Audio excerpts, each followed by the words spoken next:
Сәлеметсіңдер ме, 2 сынып оқушылары? Бүгін қазақ тілінен 6 және 7 сабақтарды орындайтын боламыз. Бірге орындайық. 6 сабақ У әрпінің жазылуы. 21 жаттығу. Жануарлардың мерекелік киімдерін дайындау қызықты жұмыс. Тауық, тауыс, сілеусін сияқты аңдар мен құстарды бейнелеу үшін олардың өзіне тән киім үлгілерін әзірлеу керек. Мұндай мерекелік киімдер рөлдік ойынды қызықты етіп көрсетеді. Көрдіңдер ме балалар, енді осы мәтіннен У әріпі бар сөздерді айтайық.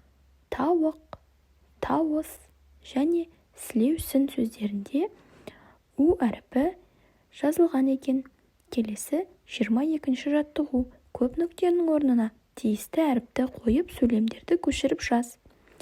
Енді бізде У әріпін өтіп жатқандықтан бұл мәтінде әрине сөйлемдерде бізде У әрпін қоямыз. Енді бірге оқиық. Оқушылар қойылымға қажет жануарлардың. Көрдіңдер ме? Н әрпінен кейін У әрпін қоямыз.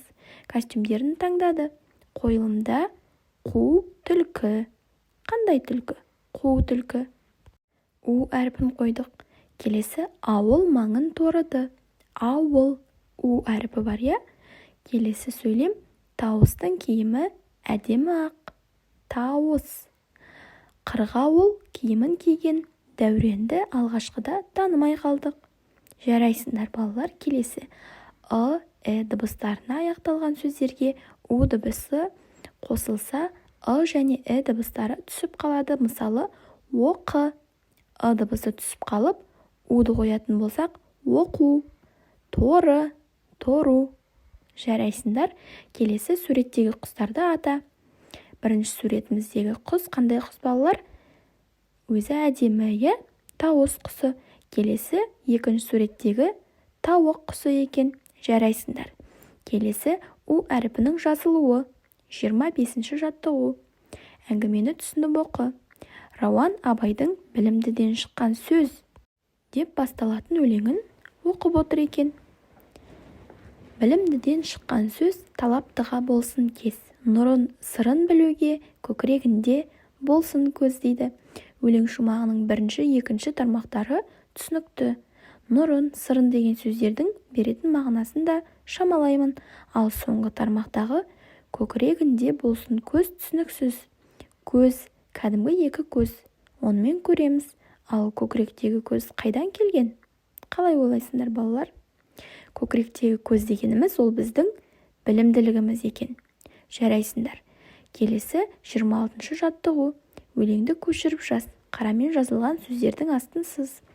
Сыйса көйлек үстіңде тоқуменен табылған. Сауысқанның тамағы шоқуменен табылған. Өнер, білім бәрі де оқуменен табылған. Бізде қарамен жазылған сөздерде У әріпі берілген.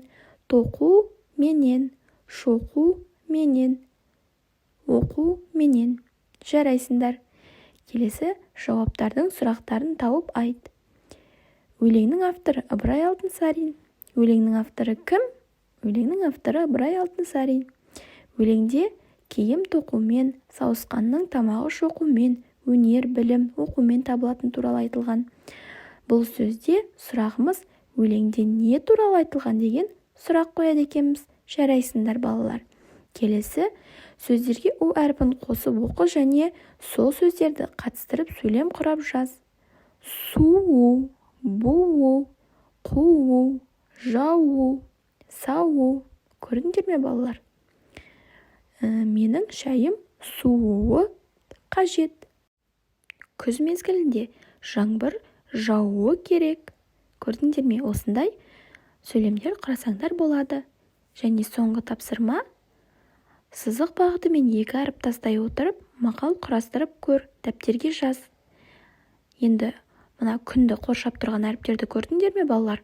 Осыдан бірінші әріпті аламыз. О, 2 әріп тастаймыз. З және М әріптерін тастап кетіп, Қ. Келесі У. Менімен бірге қайталап отырыңдар. Оқу. Одан соң 2 әріп тастаймыз. С. Тағы 2 әріп тастаймыз. Ы. Тағы 2 әріп тастағанда З. Оқусыз. Келесі Б. 2 әріп тастаймыз.